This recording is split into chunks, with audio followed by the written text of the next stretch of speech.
How can one improve at Yu-Gi-Oh? A question I get asked constantly and one that lacks a simple answer. Yu-Gi-Oh is an incredibly complex game, and to boil down mastery to a single element would be reductive. But nonetheless, I always try to do my best and provide advice, as I love to see aspiring competitors taste success and forge a name for themselves on the competitive landscape.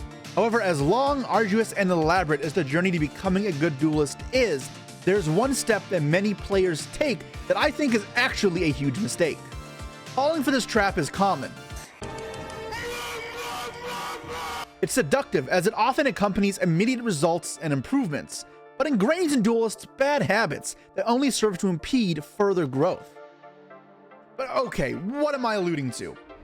So this may be a shock to most people, but I believe that the recent trends of spreadsheets is actually a load of snake oil.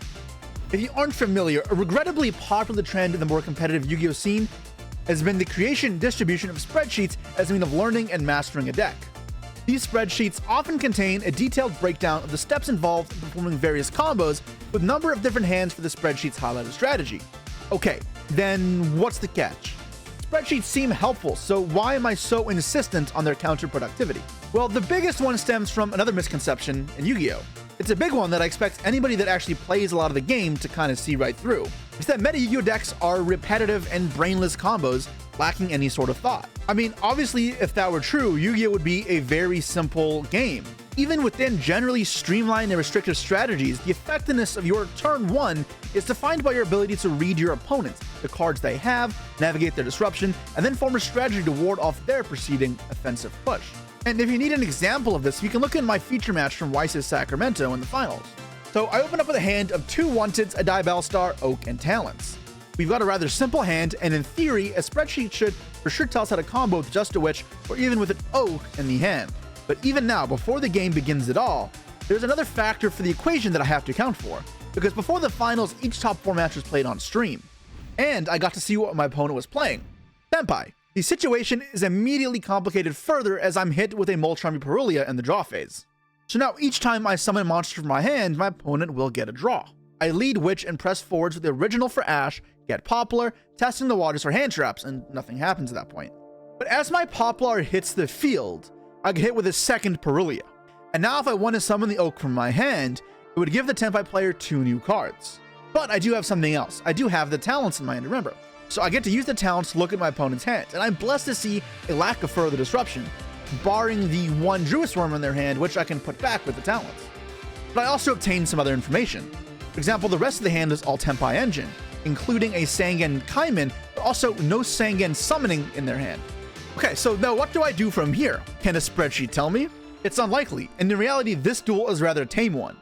And in many cases, variables compound faster and in larger amounts than in this duel, creating unique game states that aren't something a sheet can just solve. In fact, if you watch feature matches from a variety of top-level players, you'll see that they rarely go for the standard line. There's always too many other things to account for that prevent simple line choices. Now, let's go back to the Sacramento finals. What did I do? Well, I saw that I needed to stop a Sangen Kaiman, as well as dispose whatever monster got normal summoned in order to prevent a Chandra from hitting the field. And ideally, I can set up a way to check for the card my opponent draws for turn, in case they say draw a breaker like Regeki. Now, knowing the matchup, I know that IP and SP will be important to deal with normal summon, and Desiree can be used to hit the Sangen Kaiman, as well as the Princess Engrave can hit any extenders, say he wants to add Gonroku immediately, and I can pop whatever he summons off the Genroku later. And needing to avoid summoning the Oak from hand, I forgot using my normal summon as a resource and the otherwise free bodies that Oak would provide, to get it into rotation in an atypical and inefficient fashion, placing into a temple from the hand. Now the next move I make is without a doubt a mistake, but it's trying to accomplish something you wouldn't see in the normal spreadsheet, and I'll kind of explain.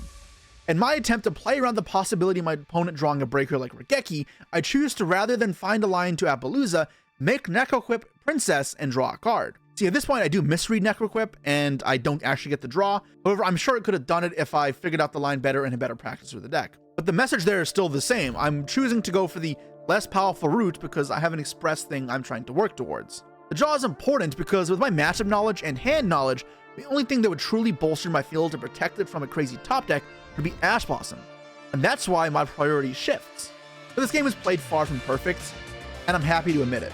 The altered plays were not due to my incompetence, even if there was some, but rather the constant need to adapt to Yu-Gi-Oh's demands. Every single choice you make, Whether it be putting a card in your deck or summoning a monster from your extra deck, it needs to be deliberate, with intent, logic, and reasoning. In some matchups, you may need to prioritize certain aspects of disruption or follow-up, so you must alter your playstyle to insulate said card from hand traps, even if it's at the cost of other value or disrupts. Because even if I had to give up some resources, some extenders, some disruptions, or follow-up even, for the cost of summoning a Beast Dweller versus a graveyard-reliant deck like Mermails, I'd be happy to do so. And that's something only obtained by really matchup knowledge. But there's more than that. There's more variables to factor on as well. Say you saw an extreme abundance of hand traps in your opponent's deck's game 1. How do you adapt expecting those as well as irregular attacks for the next duel? But what if we get a read in our opponent's hand? Say maybe they played in a certain way, or their body language, or their pauses indicated so they may have something. Perhaps in Nibiru. How do you approach that? What if you draw a unique combination of engine pieces, specifically like your garnets in the deck that force you to combo differently? And while many spreadsheets will try and address this, in some decks like Yugioh, there are so many moving parts it's almost impossible to record and memorize each and every single line. Beyond that, how do you go second? In my mind, going second into a board is not too dissimilar than going first. You still have disruptions to play through just like hand traps, even if they're different, and you have end pieces to achieve, whether it be a lethal shot or just setting up disruption to hold off your opponent's follow-up. Hopefully I've conveyed appropriately the shortcomings of a spreadsheet, but are spreadsheets entirely useless? And if they are, what should one do then? My method for approaching a combo deck is one without an easy shortcut. Unfortunately, Yu-Gi-Oh! Is far too nuanced for one easy trick to solve all your problems. I like to envision ideal ending points and work backwards. I pay extremely close attention to how cards interact with each other, both my own cards and my opponents, and try to find patterns and trends within the cards. For example, in a vacuum where I have solely effectless cards in my disposal and in the graveyard, if I can accumulate 4 monsters and my opponent controls a monster, I can convert those 3 bodies into Promethean Princess, revive a monster, turn that monster plus the princess into Raging Phoenix, then make Zelantis, trigger its ability, then Princess and Raging Phoenix will return and go for the OTK. Or I also know if my opponent lacks a monster, I can throw a Nightmare Phoenix into the mix, reviving that off Princess and co-linking it to Zelantis. That way I don't need to pop something with Princess to trigger Raging Phoenix. The Zelantis can pop after the Phoenix attacks.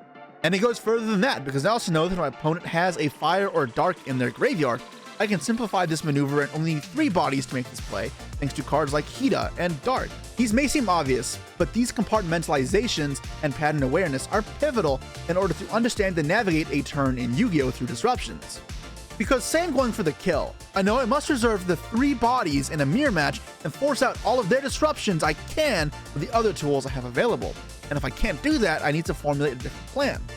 Paying attention to trends of weaknesses are important in that same vein. Say you've learned firsthand how powerful Ghost Ogre can be on Appaloosa when paired with another hand trap. Now the normal spreadsheet line would involve going Selene into Appaloosa, and then later Appaloosa could be Ghost Ogred if you try and protect the rest of your combo from another hand trap. But if we understand that trend and that weakness that our deck has, we can then look to circumvent that problem and find a solution. In this case, if you have the additional body at your disposal, rather than going for this typical spreadsheet line of Selene into Appaloosa, you can turn the IP Masquerena plus 2 other bodies into Appaloosa. It is inefficient comparatively. You're using 1 more body to accomplish the same thing, but not really, because now your Appaloosa cannot be Ghost Ogred.